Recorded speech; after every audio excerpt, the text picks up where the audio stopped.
Positive Lens Podcast. I'm your host, Scott T. Each week, we will bring you positive law enforcement news stories from across the globe, shared by departments and citizens like yourself. In our Getting to Know Your Local Leo segment, we will speak with a member of the law enforcement community about everyday life and most things non-law enforcement, as we hope to adjust your focus so you see that members of your local law enforcement community are not much different than you and me. Greetings and welcome to episode 21.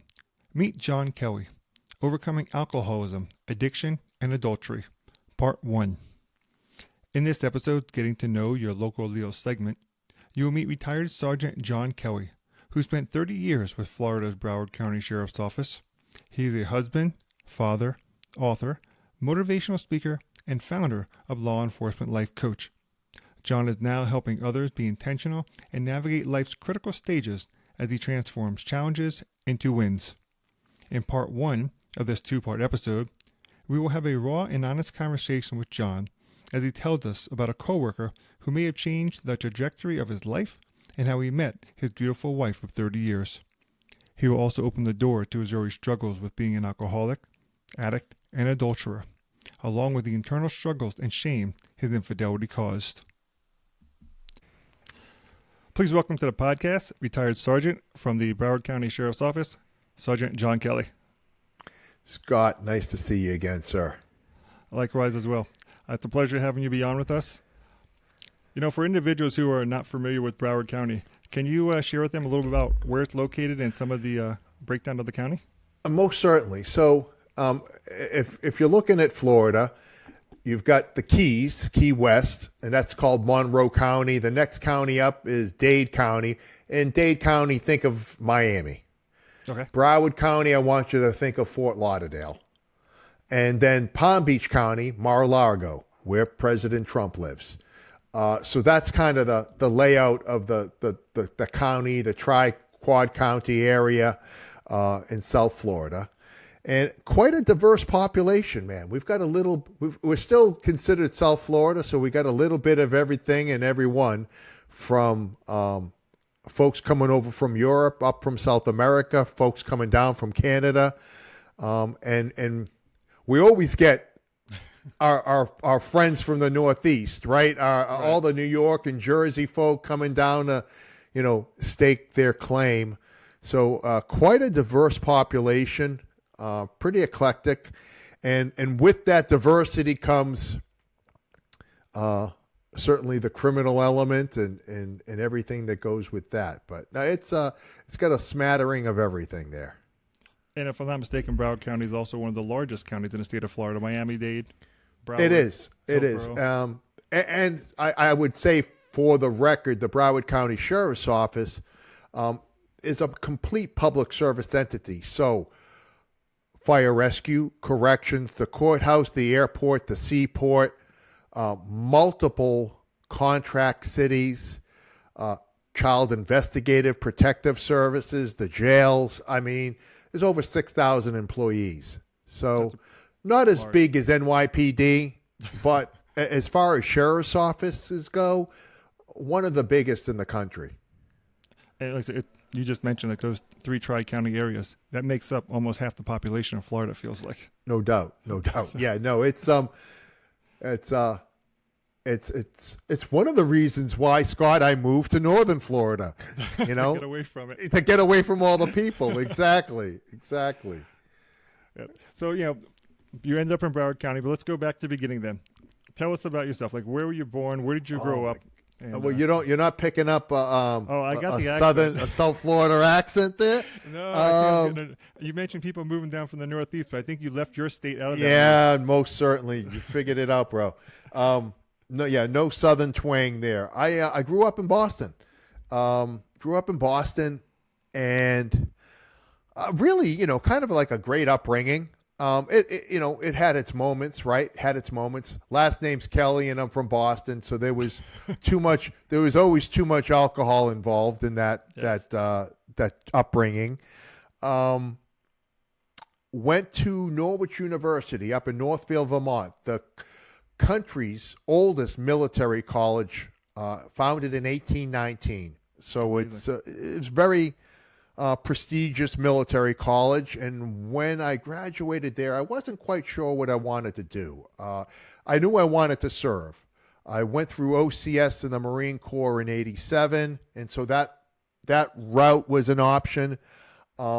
But I was a criminal justice major, and so I was kind of drawn to that calling. And I did a ride along. I spent some time with the Vermont State Police. And my first ride along, my first night, there was an armed bank robbery in progress. Really? And I was just like, I was in my third year of college. So I was 20, 21 maybe, yeah. Right? And the trooper looks at me and says, "Do you know how to operate a shotgun?" And I'm like, "Yeah." I'm like, let's go. And he would deny it to this day that he gave me the shotgun. But and I was just like, "Oh, this is cool, man." It was a real bank robbery. Standoff, responded, manhunt. And I was just, the college kid riding along. I didn't even give me a vest, Yeah, there was no disclaimer either back then. No vest. No, like, what the hell is going on here? And I was just like, I could get used to this. Like, you just show up every day never knowing what's going to happen. Yeah. Like, that's exciting. Yeah. And so I was like, I think I want to do this. So finished up college in '89 and couldn't get hired up in Boston. Just there wasn't a big push at the time, but where there was an advertisement in the Boston Globe from the Broward County Sheriff's Office. Really? And if you're trying to move people from north to south. Yeah, and if you can imagine, back in '89, the TV show Cops. Yeah, had just started. Yeah, with the famous song. We all hear it all the time. Yeah, exactly. Well, exactly. And they were like, "Well, come join the Broward County Sheriff's Office, like the birthplace of cops." Oh, and geez. So I was like, and I tell you, it worked out. So my Nana, right, my Italian grandmother, we called her Nana, had a condo in Pompano that was vacant half the year. Right. So she said, she's just a lovely woman. She said, "You are more than welcome to use the condo and see if this is something that you want to do." And so I loaded up the Hyundai, right, with, a couple milk crates and a suitcase and headed basically south. Everything you had at college with you. Everything. It was a college room on wheels. And I came down to Pompano Beach. And I started, I worked as a waiter and this and that while I would apply. I must have applied to 12 or 13 different agencies. And I got picked up. First agency that called me was the Broward County Sheriff's Office. And that was in 1991. And so I started with them in 91 and I retired in 2020. So I did, a 30-year run. And I'm just trying to think, all the things that have been going through your mind at that point. It's like, my Nana is giving me the opportunity to go from 30-degree weather during the summers in Boston. Because it was and it's colder then than it is there now, right? Down to it's crazy, South Florida, young guy, and now you're getting the condo to use. Listen, and Scott, I didn't tell you that the condo was on North Ocean Boulevard that faced the ocean, and it was the penthouse. So, it was just like, come on. What's going I got to say this, though, for the listener. The condo was fully equipped with the plastic coverings on all the sofa. Yeah. Well, that's an Italian family tradition. Yeah, no. It was probably a good thing that the sofa and all the furniture had plastic coverings on it. It was a fun time to be alive back in the early 90s in South Florida. And, I have to go to the Italian piece of it because oh yeah, we all joked that the only people that had plastic coverings on the furniture were Italians back then. Oh yeah, no, that's it. The last name's Della Russo, so that's what you're getting, my friend. Yeah, my last name Turncliffe is more the English side for my father. My mom's the Sicilian side, so there you go. Comes through her. But yeah, and we always would joke. It's like we cover the furniture in plastic, and then if it's not the plastic, it's like a blanket or something covering it. So we buy this furniture, but we never show it off. We just cover it. All this beautiful furniture's got plastic on it. You never even know what it feels like. Yeah, it's always been great. But that is awesome. Man. Yeah. All right, so tell me, you moved to South Florida. Yeah. Obviously, great times. But I'm sure, like you said, being a waiter, trying to find your footing down there while applying for departments, because we know applying for the sheriff's department is not like applying for the waiter job. They can hire you same day as a waiter. Right. You have to go through a whole process. So what were some of those early struggles like trying to get acclimated to Florida and, get down there and get into a new role? Well, so the first was, so the car I drove had no air conditioning. In Florida. Yeah, well, I had this Hyundai. I didn't need air conditioning in Boston. I mean, that's what the vents are for, True. Yeah. Holy smokes, man.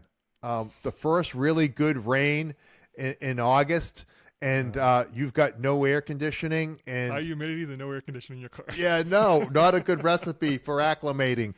Yeah, I didn't hang on to that car too long while I was in Florida. Went ahead and got myself a Jeep of all things, right? With the that's with fitting the little for the beach life. Yeah, started to live my Florida life, and I can tell you this though, Scott. I met a group of people in the restaurant business, and the restaurant business is kind of notoriously known for some bad actors. Yeah. It's that life, right? It's a real party lifestyle. Yeah. But I was losing my mind when I first moved down there, Scott. I didn't know anyone. And so you were basically a fish out of water. Oh, I can tell you that I would, the first couple weeks before I found employment doing anything, it was really dark, man. I knew no one, and I don't even know if I had a cell phone back then. 89. I don't even know, but I was not connected or talking to anyone. I didn't have, very isolated, right? Yeah. And I remember I walked up to this girl on the beach, to talk to her, and she was just like, "Get away from me, you freak!" It was just like, I was like, oh, it was just so bad. And then I had called restaurants and just I wanted to do anything. Right. I got to get out of my own mind. I need to be occupied because I'm losing my mind here.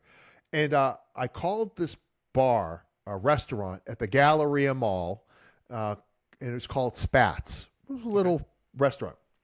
The guy and Scott, this is the first of 30 calls this day, right? I made 30 calls yesterday, all no, 30. And the guy says, recruiting yourself. You're being your own headhunter, trying to find a job. I'm trying. And I said to the guy, I go, listen, man, I'll wash dishes. I don't care. I just need a job, man. He says, where are you from? I said, I'm from Boston, man. He goes, yeah, me too. Come on in. I got a job for you. So it took finding another Bostonian. Just a guy from Boston. Just a guy from Boston. It was so he goes, you know how to waiter? I go, yes. I'm like, what do you want me to say, man? Because I never done it before, but I'm a pretty quick study, man. If you tell me what to do, I'll do it, and I'll be really good at it, right? I had a good work ethic. I just needed a job. Right. And so he paired me with somebody, and, I was a waiter. And so this started becoming my little tribe. And so after my first shift as being a waiter, I go home, to my empty apartment, beautiful penthouse, but it's empty. But no one there. No one's there. And Dave, his name was David, he says, where you going, man? I said, I'm just, I'm going to go home. He goes, here's my address. We're having some folks over. Come on over. We're going to take the boat out. Okay. I show up to this guy's house. He's got a beautiful house on the intercoastal, and he's got this Donzi out back, the speedboat. Not just any boat. And I am, at the time I was still drinking, I am sitting on the engine cover. with a Miller Lite and a beautiful girl next to me and him and 6 other people. And he looks over at me and goes, "So how's your day going?"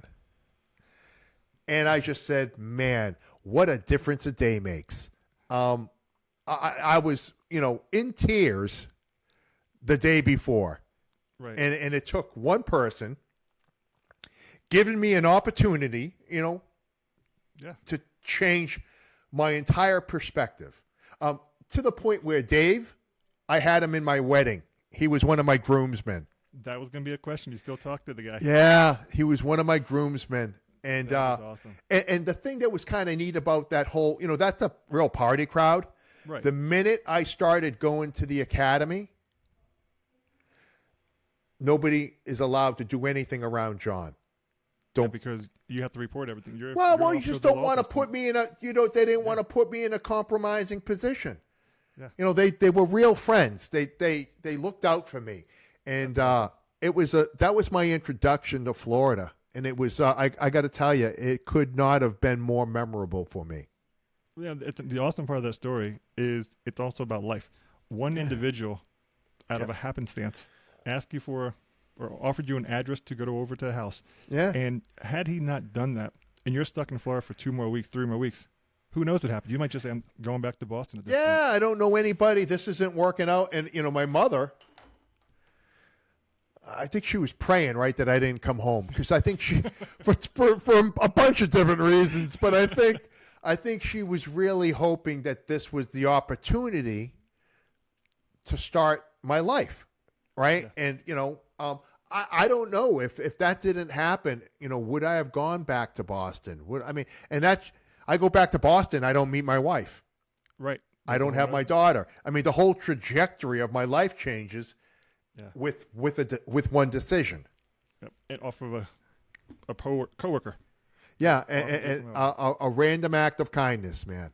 Unreal. So you mentioned your parents probably, didn't want you to come back from Boston. But how did they feel about you going into law enforcement? Because you think about it, I'm sure at some point when they said, "Why do you want to do it?" you told that story the right along. Yeah. And, every parent worries about their children. And now you're like, "Hey, I saw the ad in Broward County. I'm going to go down to Florida where you see this TV show glorifying this to be a police officer." How did they take that? I know they were proud. I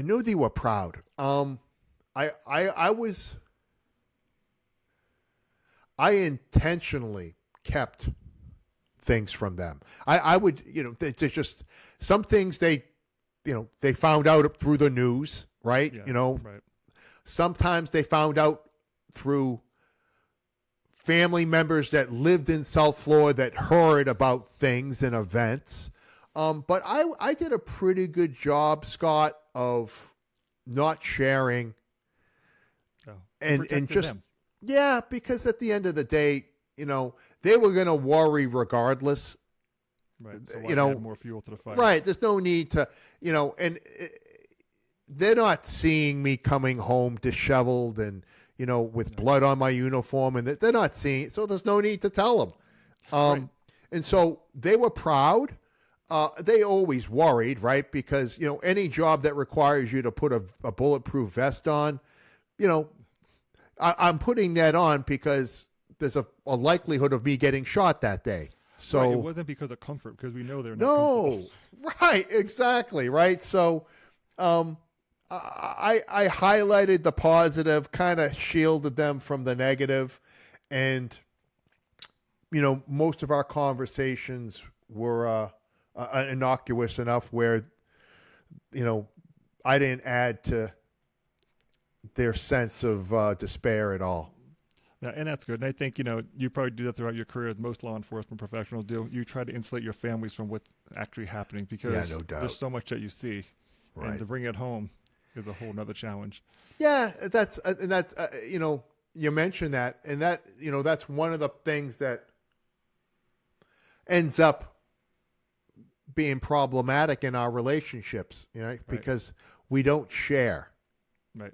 And right. You don't communicate to certain parts. So everything shuts down and gets funneled lower and lower. Yeah. And it's a perfect recipe for marriages not succeeding.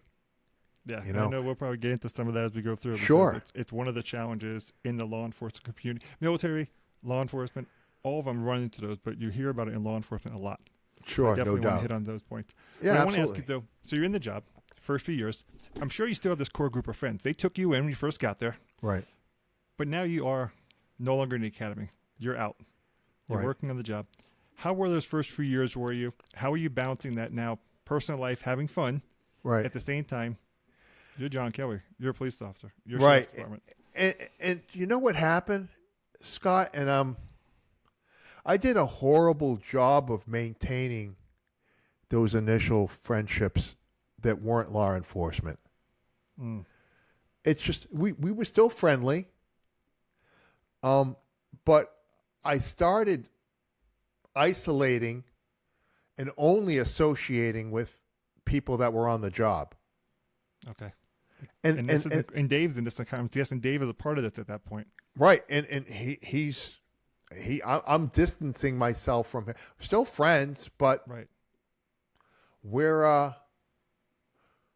still friends, right? I got on in 91. I got married in 95. He was a groomsman in my wedding. So, but there is a slow distancing that occurs. And eventually, like that whole group, we just start, no animosity. Like if I was to see him right now, we'd give each other a big hug and, and how have you been for the last 25 years, right? But it's that culture. You became more a part of the police culture versus the friendship culture there. I allowed that to happen. And I think a lot of first responders allow that to happen. I think it takes being intentional and it takes real effort to maintain relationships outside of this first responder community. And I didn't do that. I didn't do that to my own detriment. Like they made me better. And we can get into it, but I think there's a lot of dysfunction in the first responder world.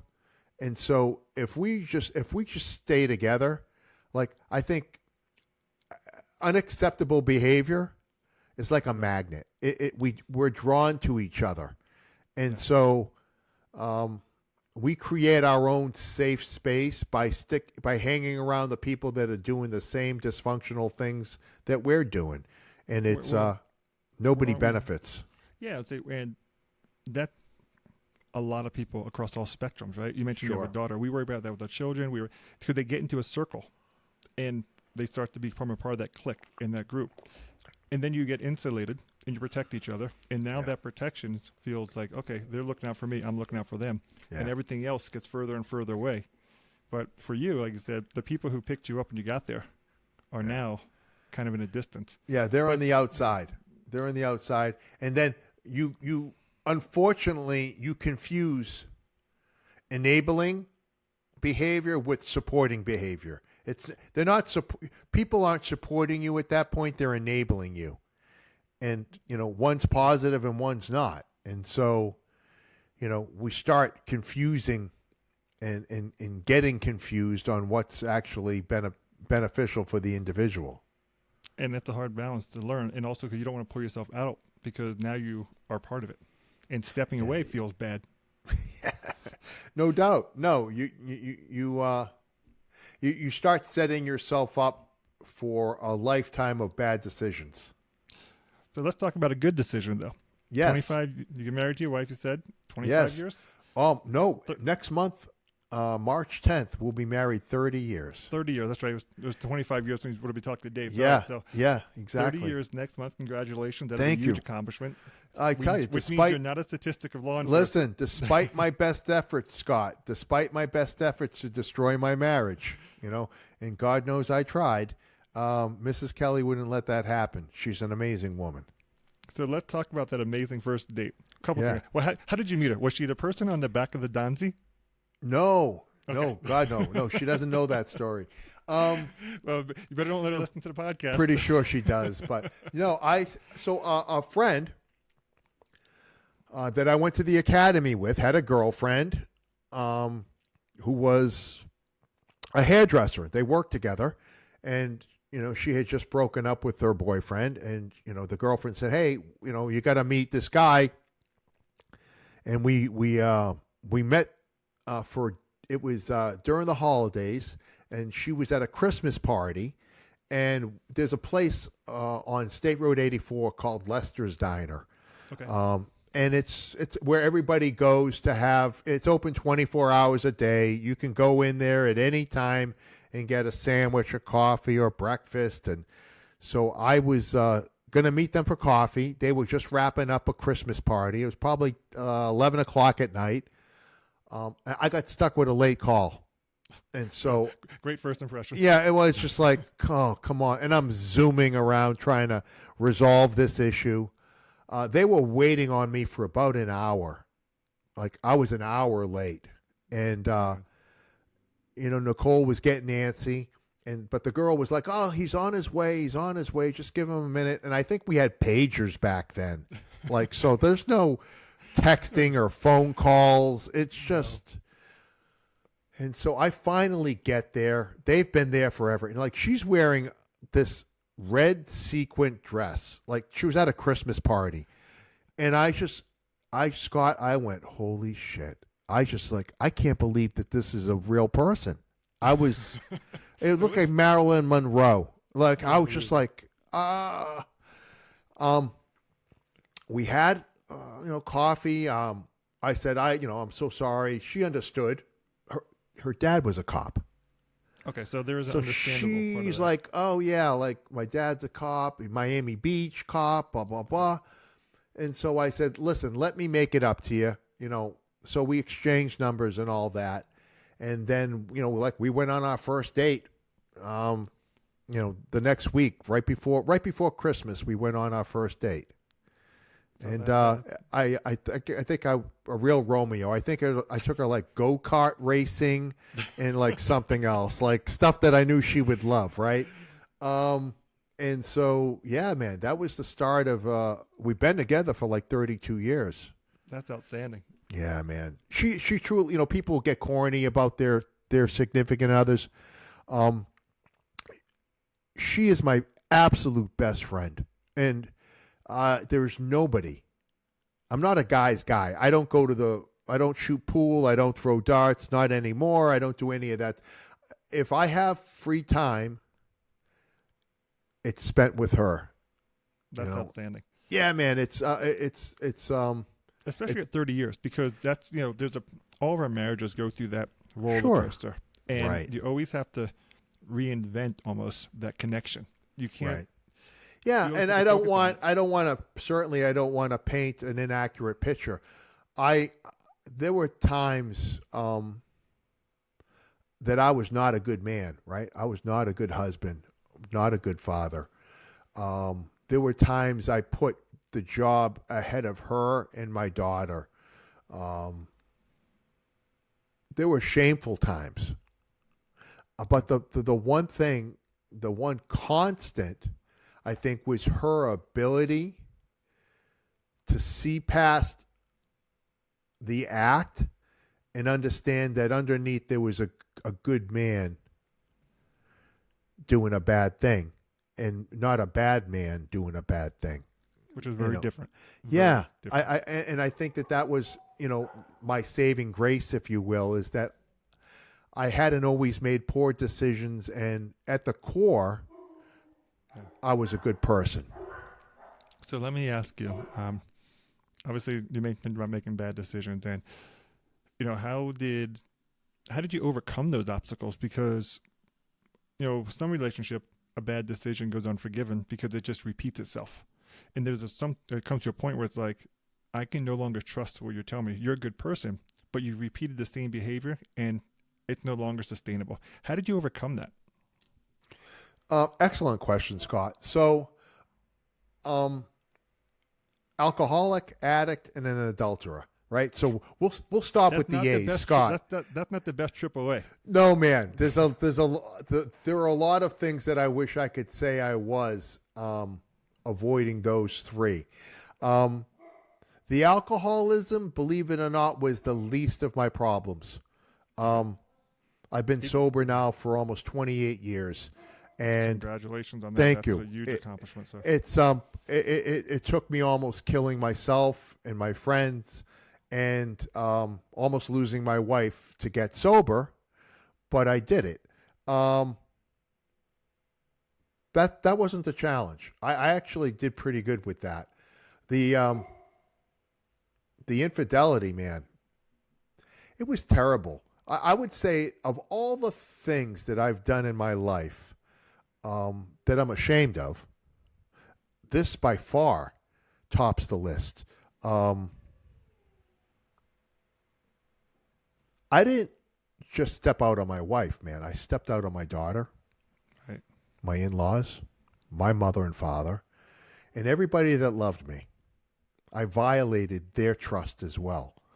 And, we joke about it. I think we joke about it and we make light of it, because if we would have really examined the shame of what we did, it would be tough to live with ourselves acknowledging that. And there's two parts to this.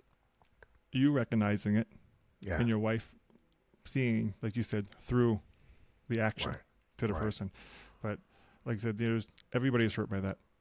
And Yeah. you mentioned 28 years being sober, so I'm looking at this saying, so 30 years of marriage, so you went sober early. Nicole said to me, I'm not going to be your mother. I'm not going to live with an alcoholic, and I'm not going to live this life. So you can decide what's more important. If you drinking is more important, then go ahead and be a drunk. And you tell a story in your book, though. It was one of your coworkers who supported you going to Alcohol Anonymous, and it allowed you to go when you were on duty. Yeah. And it was that huge. Yeah, because to ask an officer to set aside time to go on your own, I don't know where you'd find it. Yeah. I when you say that, so there have been moments, right, in my life where people have shown me grace. Right. When I show up to work drunk, I should be terminated. This is not the movies, Scott. Right. You don't show up to work drunk and everything's okay. Usually things go horribly wrong. But I had these two sergeants, and they said, listen, man, never again. This is never going to happen again. And they gave me an option, right? You can either get help on your own, or we're going to command refer you. If we command refer you, it becomes part of your official file, and but one way or the other, we don't care how. This is never going to happen again. Right. And so, me being me, I go, well, I'm going to figure this out. Like, I got this. And I called the EAP. I had nowhere to turn to, or employee assistance. Right. Yeah. And I said, there's a woman named Judy Cowles. She's a sweetheart. She was there the entirety of my career. And she's just recently retired. She's an amazing woman. And I said, hey, Judy, it's John. I've got a problem drinking. I need some help. She gives me a number. Give this guy a call. Well, that was it. That was scary EAP. I've got a problem. Here's a number. Give him a call. Couldn't have been any simpler. And, you know this, Scott, because you read the book, but they have AA meetings for cops, ran by cops.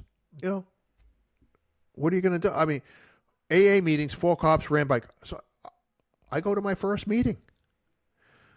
On duty. My sergeants approve it. They don't ask anybody's permission. They're just like, hey, do what you got to do. And, and that starts that sobriety journey. I got a shift change. My schedule changes. Don't worry about it. We got you covered. Keep going to your meetings. And so, they showed me like real time a lot about like what caring and good leadership looks like, what it means to take care of your people.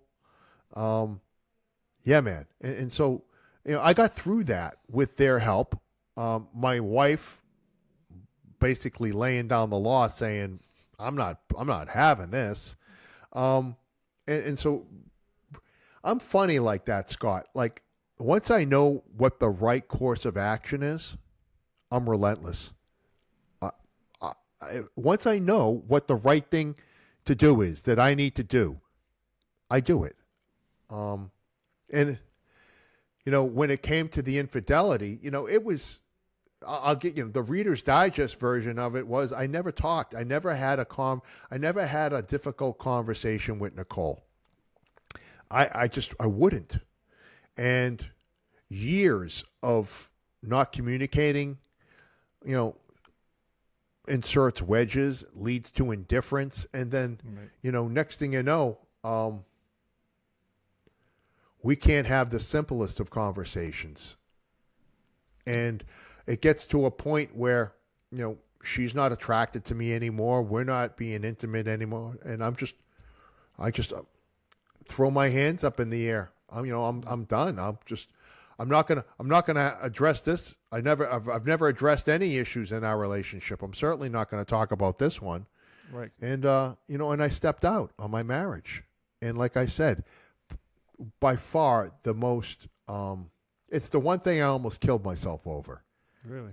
Yeah, and I think of all the times that I fought for my life, in the street, and those life and death struggles were easy compared to what I placed upon myself. And it was self-inflicted. Yeah, man. Let me ask Self-inflicted. you, how old was your daughter when that first started? Oh my God, maybe she was 7. So when did she start to? Because moms have different relations with their children than dads, right? Right. I say I'm a great dad, but I know the moms have a different connection. How Yeah. did 7 years old, her mom's behavior changes? She might see things that you're not seeing. How did that work for your daughter? I thought that, so my Nicole and I, we both thought we were doing a good job of insulating my daughter from everything that was going on between us. Right. So my wife never kicked me out of the house, Scott. That actually helped because for your daughter, it showed stability in the house too. It did. It also forced me to have a front row seat to the impact of my decision. That's true. I got to see my wife curled in the fetal position every day, sobbing over what I have done to my family. She had said, if you want to leave, go ahead and leave. I'm not making that decision for you. She's not making it easy for you. No, she wasn't. She's like, if you want to leave this family, leave it. But I'm not kicking you out. And so, which is a big difference, I say, too, because if you leave, now you're walking out on your family versus her pushing you away. I mean, that's a psychological battle on you there. let me tell you, she, I don't know if she knew what she was doing or if that was just the way she is, man. I don't think she had the mental capacity to be tactical about this. Yeah, not at that point in her life. Her No, emotions are I think this was just the way she saw life. Like, Yeah. I'm not kicking you out. If you want to leave us, then leave us. And I didn't. I didn't know what I wanted. So I would sleep on the couch.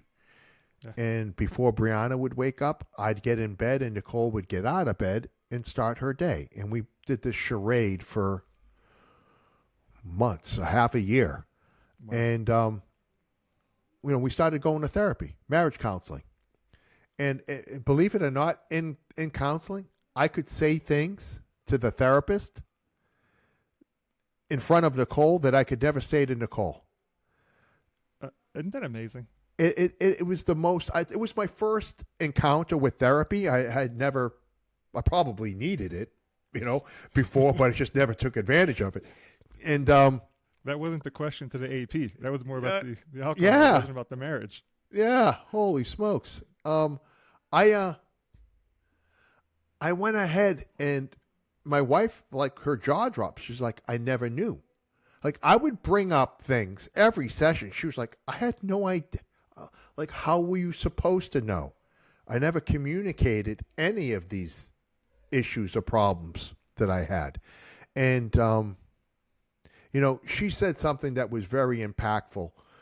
And, to this day, I share it when I present. We hope you enjoyed part 1 of this episode's Getting to Know Your Local Leo segment with retired Sergeant John Kelly. Save the date in your phone or mark your calendars now. Part 2 will be released on Monday, March 24th. You will not want to miss the second half of this episode as John takes us deeper into his story and his exceptionally rewarding post-law enforcement journey. If you liked this episode, Follow us on Spotify, Apple, or wherever you get your podcasts. Provide us your feedback in the comments and leave us a rating or review. We truly appreciate your opinion. And then follow us on LinkedIn or Facebook to get all the latest updates. Remember, you can always find places that will share negative law enforcement news stories.